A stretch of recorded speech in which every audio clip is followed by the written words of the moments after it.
Hi, and welcome back. Tonight I'm going to do a review of a book that I have just finished um, called The Hashimoto's Protocol. This is written by Isabella Wentz, and I have read this, and I'm going to share my thoughts with you so you can make your own informed decision if this is something that you want to bother with or not. Recently, over the past 2 or 3 months, I've been doing some deep dive reading and studying on thyroid, hormones in general, iodine, so that I could help myself as well as my clients. And in a group that I'm in, we read books, and we were in the middle of picking a new book, and so on the list to be able to vote for was the Hashimoto's Protocol. And I thought, oh, well, that would be a good one to read.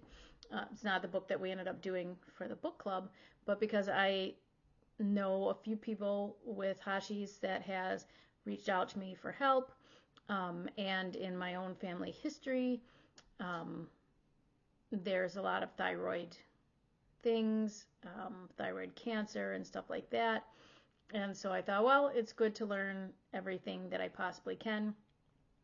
I didn't want to spend the money on the book, not knowing if I was going to like it or not. And my library had it. So I was like, okay, I got nothing to lose. So I got it and started reading it. And the author is a pharmacist. And her story was very interesting in the beginning with like her symptoms and not being able to get doctors to listen to her, and almost to the point like she just couldn't function. And so then so the first part of the book is her story, and then about how she got the diagnosis, and then even through getting the diagnosis didn't fix everything, and so it was really heartwarming what she went through, like I hear over and over again from people that have Hashimoto's. It's it just like saps you of everything. From my understanding, I don't have it. I have hypothyroid, but I don't have Hashi's, thank goodness. But it it just stresses you and overwhelms you, saps you of your energy. And so very often what's recommended for that is like doing these complicated protocols, which you're already sapped and you don't have the mental power to do something detailed like that. And maybe not every Hashi person is like that. But you're just looking, not that you want a quick, easy fix, but something that's easy that you can manage, that will help give your body what it needs to heal, bring those thyroid, bring the Hashimoto's antibodies down, have your body stop attacking itself so that you can like get back to normal and function, basically put it into remission.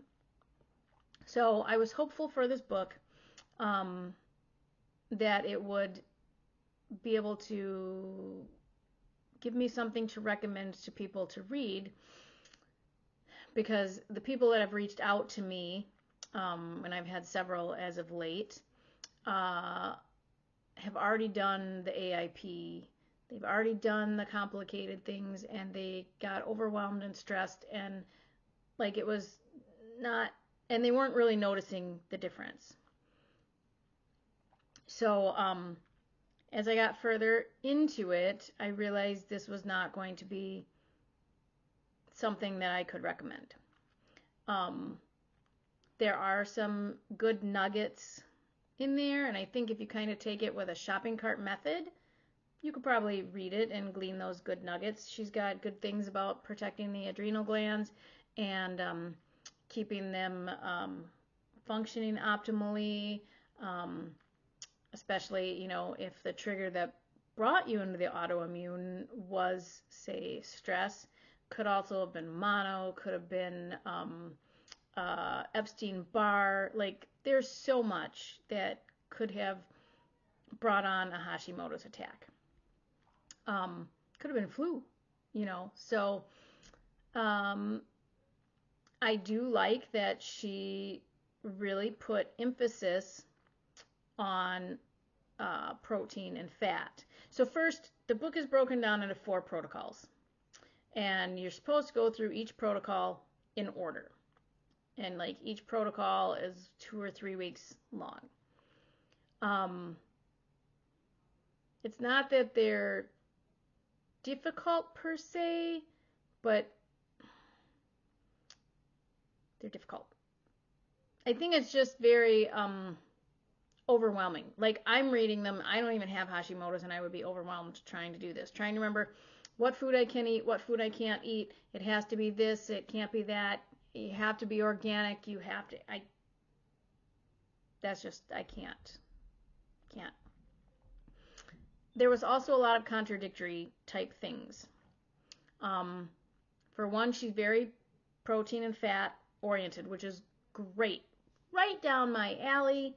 That's what I tell everyone, because it's totally anti-inflammatory, which is what you need. The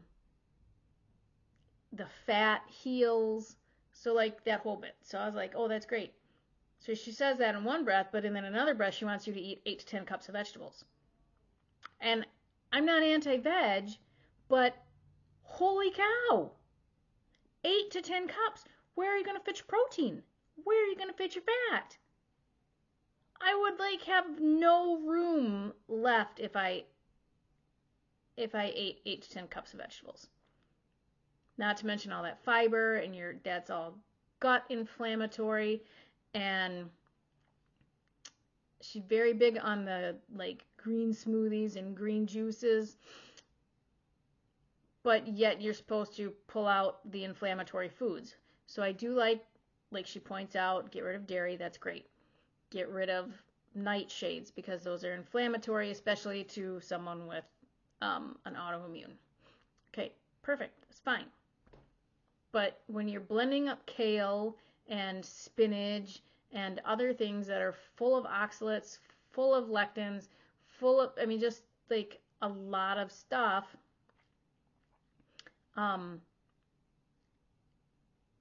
you're actually concentrating those toxins. And so you're causing yourself more gut inflammation, which is going to flare your inflammation in your body. If you're going to eat vegetables, eat them. Don't drink them. Chew them.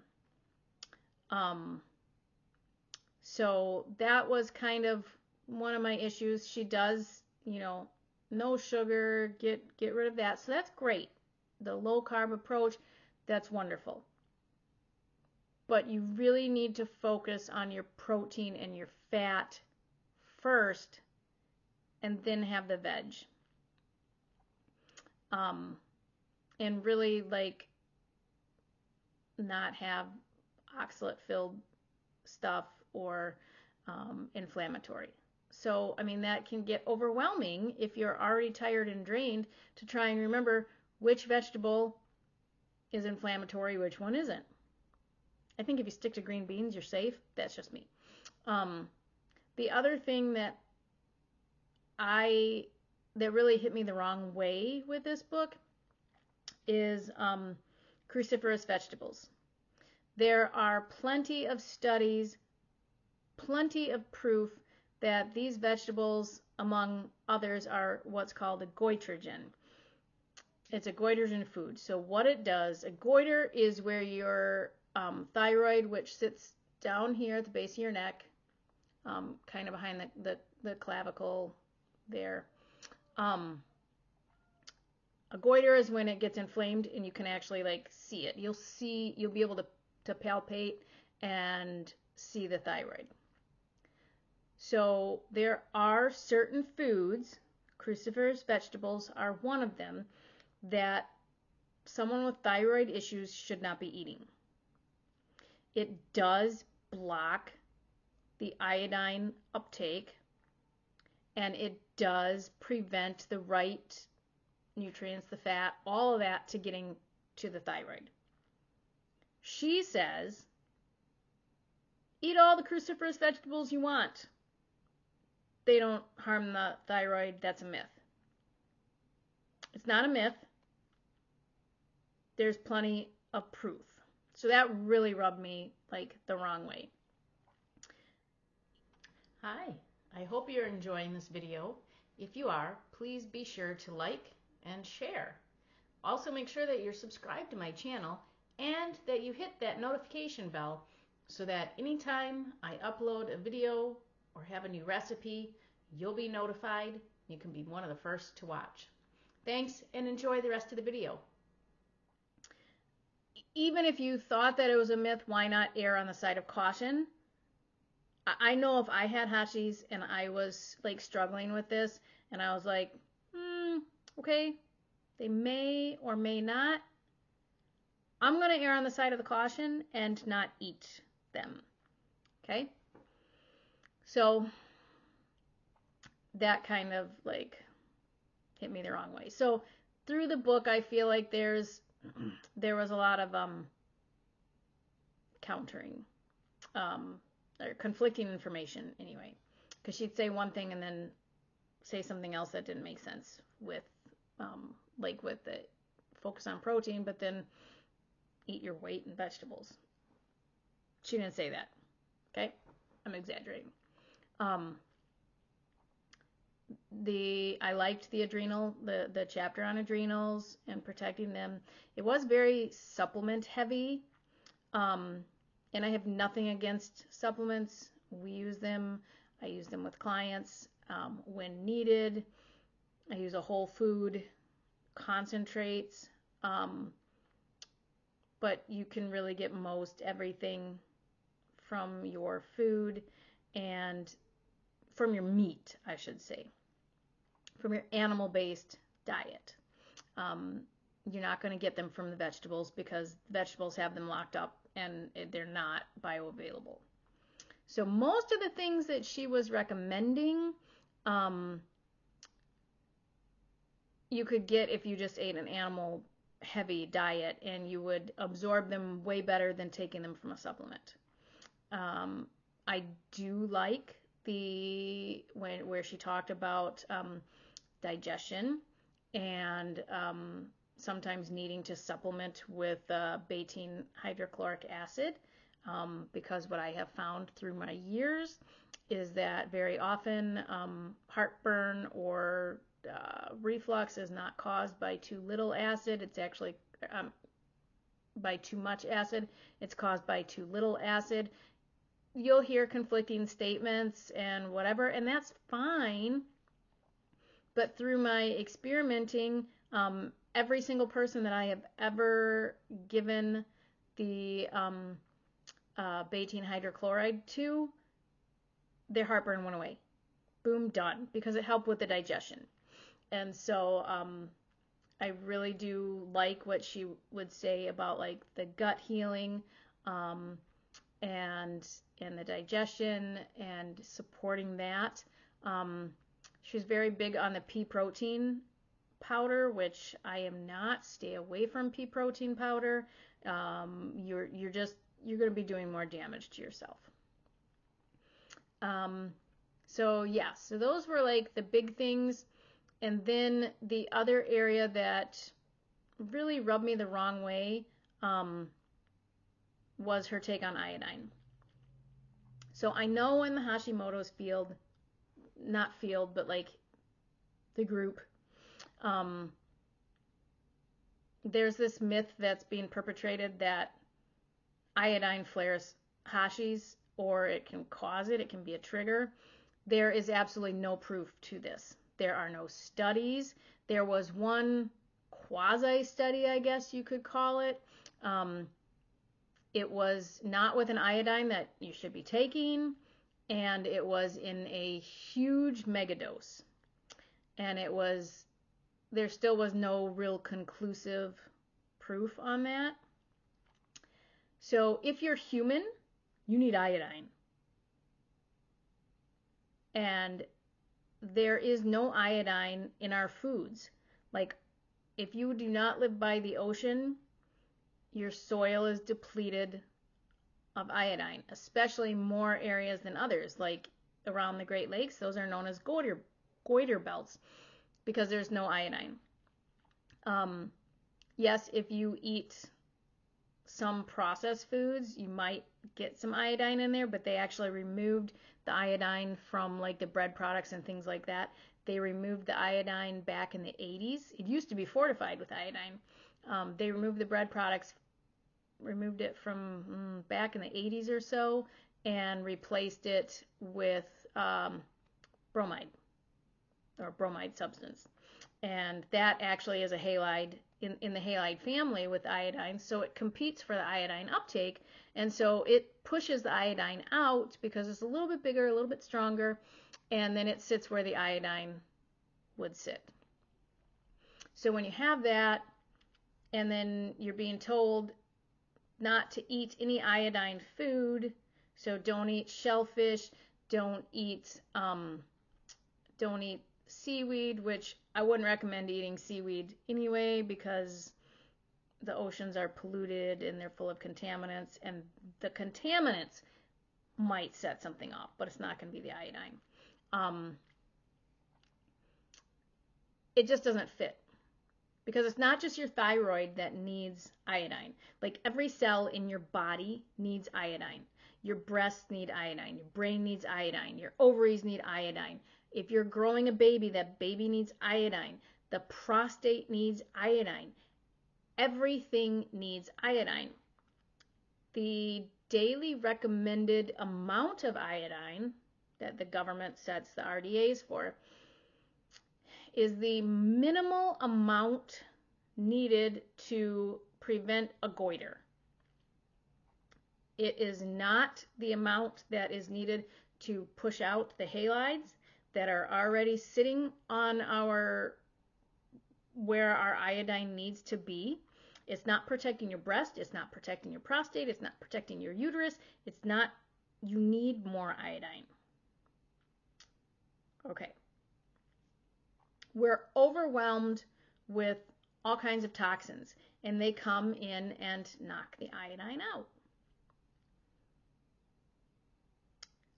I have reached out to several physicians that treat Hashimoto's patients, and they all use iodine, and their patients get better than just what they were on their meds. Like their antibodies start coming down, and it makes a difference. Because if you're iodine deficient, which like 97% of the population is, if you're iodine deficient, taking thyroid medication can actually make things worse if you don't have the iodine in there to help it get where it needs to get. So in the book, Isabella says she doesn't give any studies. She never tested her clients, at least not what she said in the book, and there is an iodine test that you can get and you can do. You can actually order that by yourself if your doctor won't order it for you through Hakala Labs. But she claims she did treat clients with iodine. First issue I have, she doesn't say what kind of iodine. She just says iodine. And there's multiple different iodines, and some iodines you should not be taking. And some iodines, it's like, well, it's not going to make a difference because it's just the iodine and it doesn't have the iodide partner with it. It should actually be in the right blend because certain areas, like the thyroid, needs iodide, not iodine, and then it takes it and it creates hydrogen peroxide and it does what it needs to do with it. Kind of a cool thing. Your body makes hydrogen peroxide. So, but she doesn't say, she says, she gave it to X amount of her clients. Some said it helped, some said it didn't, some said it made them feel worse. But there was no testing. She didn't do lab tests. Maybe it's because she's a pharmacist and doesn't have the authority to run lab tests. I don't know. Okay? I would suggest finding an iodine literate physician, getting the 24-hour loading test done,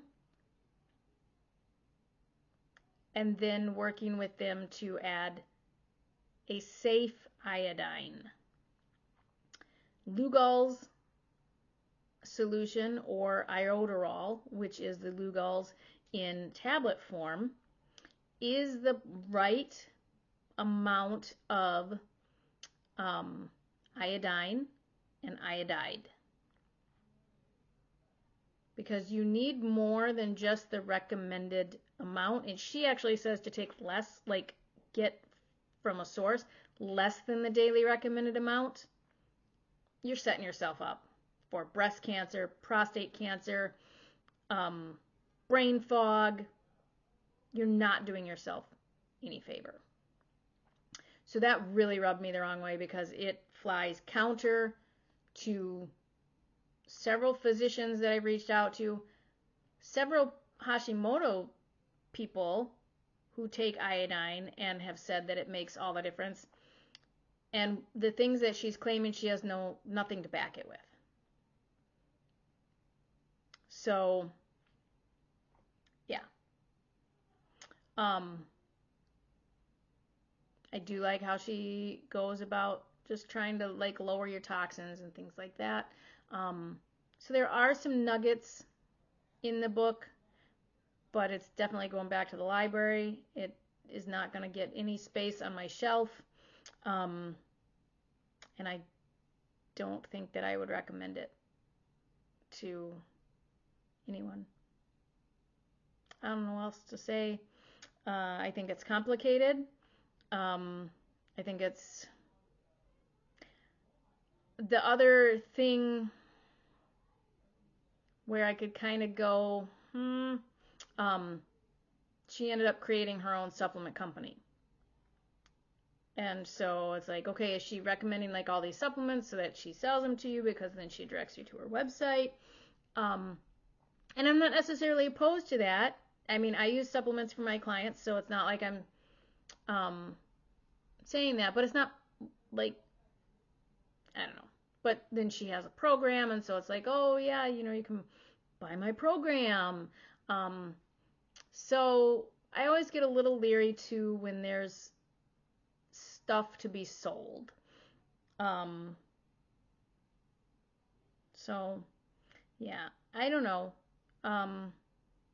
If it's something that you'd be interested in reading, and you can do it kind of with a shopping cart method, and maybe just ignore the food advice,